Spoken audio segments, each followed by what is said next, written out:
Hello YouTube, it's Philip20 and this is what I got for you today. This is a thermostat.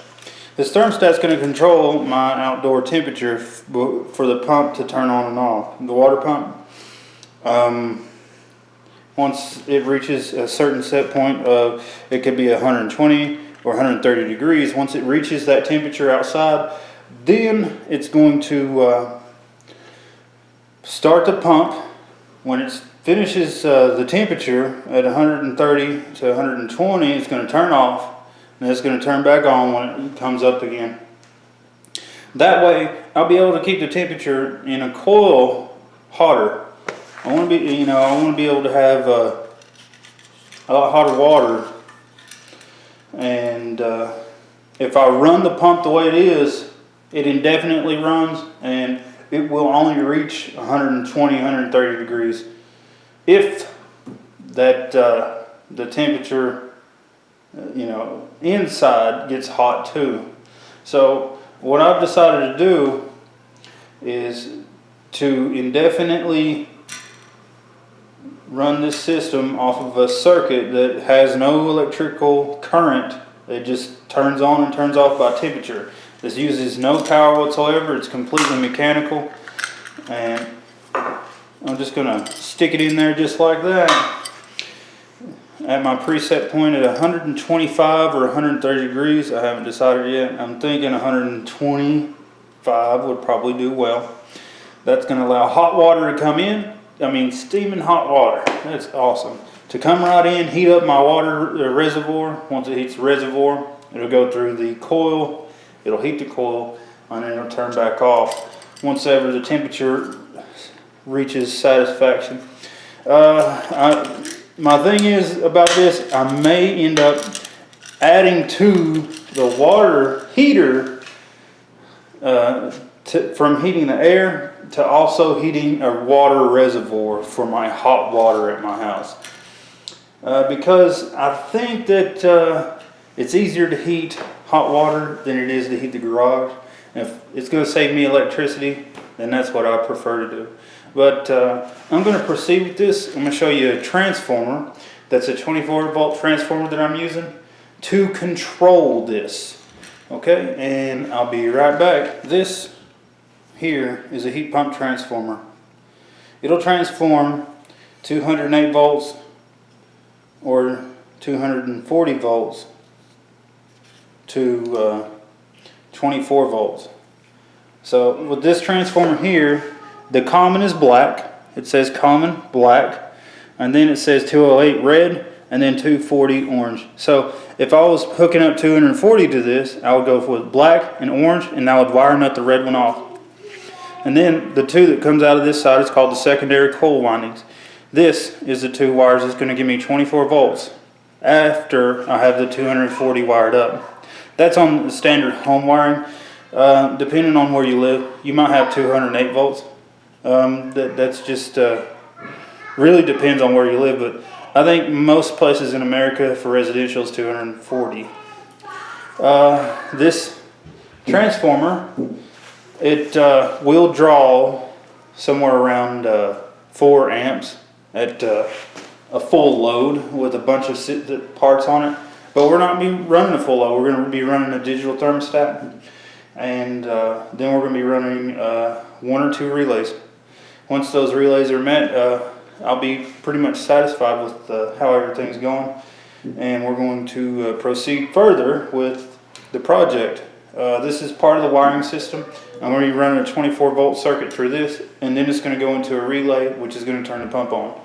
I don't want to run the 12 volts all the way to this circuit and then back out, because 12 volts loses power rapidly, and alternating current does not lose power rapidly. So that's why I want to go with an alternating current transformer.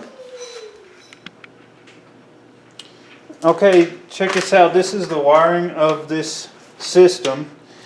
We've got, first we got a ground that goes to ground. Then we got positive and a negative. Positive, a high voltage in, and then a neutral leg. And these two wires actually at one point in time was a 220 volt circuit, and I switched it over to a different transformer. So now I'm running a different type of transformer, and this transformer is a 110 volt, 115 volt transformer. So instead of having this transformer, you know, having to run a 220 volt wire to run this whole system, I switched it to 110. And I also found out that I can run this motor. Well, I found out through tests, and I can run the motor that's a 220 volt motor off of 110 volts. It just does not blow very hard, which is totally fine with me. I don't need it to blow the hat off my head. I just need to blow a little bit. So I got the transformer to 110 volts switched out, and the circuit board is going to work just fine. It does not have any control systems beyond the 24 volt that goes into this integrated circuit. So it's just a connection inside the circuit board. So when I run this transformer, it's going to work just fine off of my solar power system. It's only going to turn on when the circuit outside turns on. So that's a great thing. I'm happy. You couldn't make me more happy. And the outside circuit is doesn't use any power, so I can have this off. This transformer won't have power on it at all until the temperature rises outside. So that's a good thing. I'm happy to see that, and everybody's happy. This fan will come on automatically through this thermostat whenever I want it to. Right now, I want it to be 99 degrees inside of here. Once the temperature gets to 99 degrees, the fan will come on, and then it'll heat all above 99 until the temperature drops below 99. That way, I got it pretty much, it says cool. It's set on cool right here. So whenever the temperature rises, the heat will come up. But there's not a whole lot of heat in this system. It's not a huge amount of heat. So I wanted to keep the temperature coming out of this thing around 99. That way, whenever the temperature goes below 99, this coil's getting too cold for my comfort. I want it to heat up again. So the temperature right here is going to shut off like it's thinking it's turning on air conditioning. Then it's going to turn back on the fan again whenever it's calling for heat. Once the temperature reaches 99, I'm going to set this device, which has the thermometer inside of it, inside this coil. I didn't want to buy another thermostat because I don't have the money to buy another thermostat. You know, you blow money every which way, then it just costs a bunch. This is a thermostat I had on hand. So I'm pretty happy with it. I'm going to stick it in here and, you know, run it. It's going to be great. Well, this is just an overview. You know, I've changed all the wiring up. I took all the heater wires out. I took the heater coils out as well.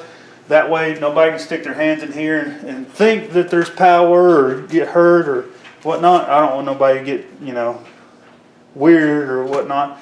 I will have to put a cage because there's a fan in here. Once the fan turns on, it won't turn on at a lot of power, you know. And I doubt anybody's going to get over here and stick their hands in here, but I'm going to go ahead and put a cover over it anyways because I got 3 kids. And I don't know what my son's going to do. He's pretty fun to hang out with, but he's also one that gets in everything. So I got the thermostat wired up. Basically, if you want to see how I've got this wired up, I got it wired up like it's going to be a heat mode, but I got it in cooling. So it's kind of hard to explain. I got it wired R goes to R, C, you know, blue goes to C, which is common, and I got a green wire which I haven't hooked up yet. I've not hooked that up. I'm still working on what I plan on doing with the green wire, which will turn the fan on. But I will have to put a solenoid in one of these hoses to turn off the water flow if I just want the fan by itself to blow. So I'm not sure if I'm going to do that just yet.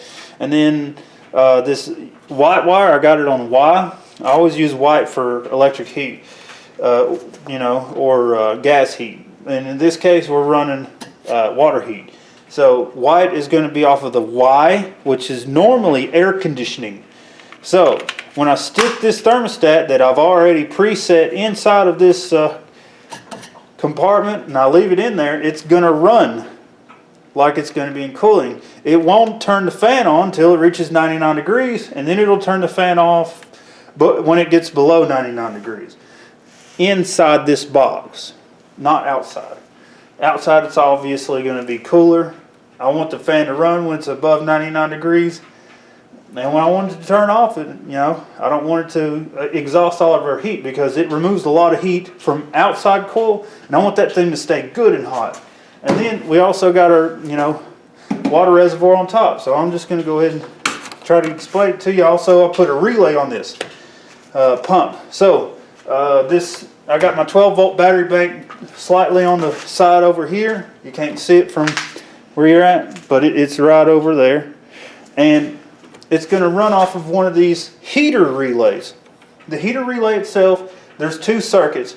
They'll run about 30 amp on these relays, and this pump only uses about 2.5 amps, so I think it'll be just fine. I also, got it pretty much ready. I haven't got a charging scenario, so I'll have to, tote my batteries back and forth. But these batteries right here, man, they just stay charged up for a long time. They'll run that pump all day long. I'm telling you, they're great. So all I got to do is put them on my battery at night or whenever it's gloomy outside, because it doesn't really get up to temperature when it's gloomy. So when it's nice and warm, that hot water is going to come in, get this water hot, it's going to get this coil hot. Once that coil's hot, it's going to get this thermostat hot, because it's radiating heat in that compartment. Once that thermostat's hot, the fan's going to come on, it's going to blow heat. All by itself. I don't even have to do nothing. Automatic control system. Completely done. And I am tickled to death. Could not be happier. This is exactly what I was looking to get done. And now I've pretty much got it done. There is nothing else that I need to do besides add a huge water tank. If it'll heat this water, I'm going to put a bigger jug of water. I'm going to put a 5-gallon bucket of water, put the coils in it. See how that does? And then if it heats the 5-gallon bucket, I'm going to put 2 5-gallon buckets on top of here.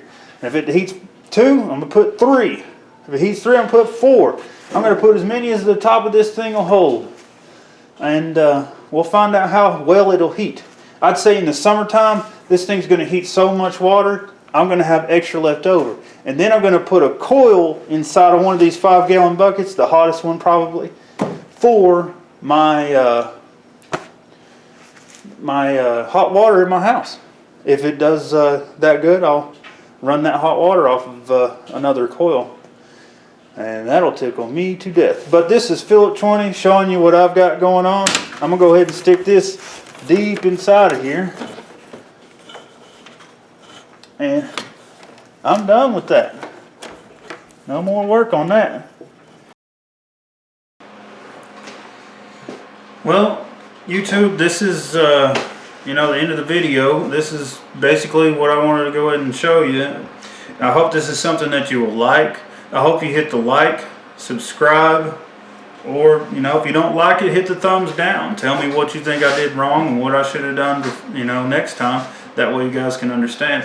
But there's a lot more stuff that I'm going to set up for electricity. I love the stuff. I've been electrocuted so many times, but let's not get into that right now. I can tell you that it'll get you moving when you get shocked, but I'm just saying that this setup right here is going to be great. It's running 100% off of solar. Any heat that comes off of this thing is heat from the sun. Every bit of it. And now I can vent the heat. I can also heat water. I want to heat a lot of water, but I don't know how that's going to work out. I hope it works out really good. So at this point right now, I think I'm pretty happy with the way it's set up. There will be a follow-up video if I decide to add water reservoirs to it. I want to add larger water reservoirs.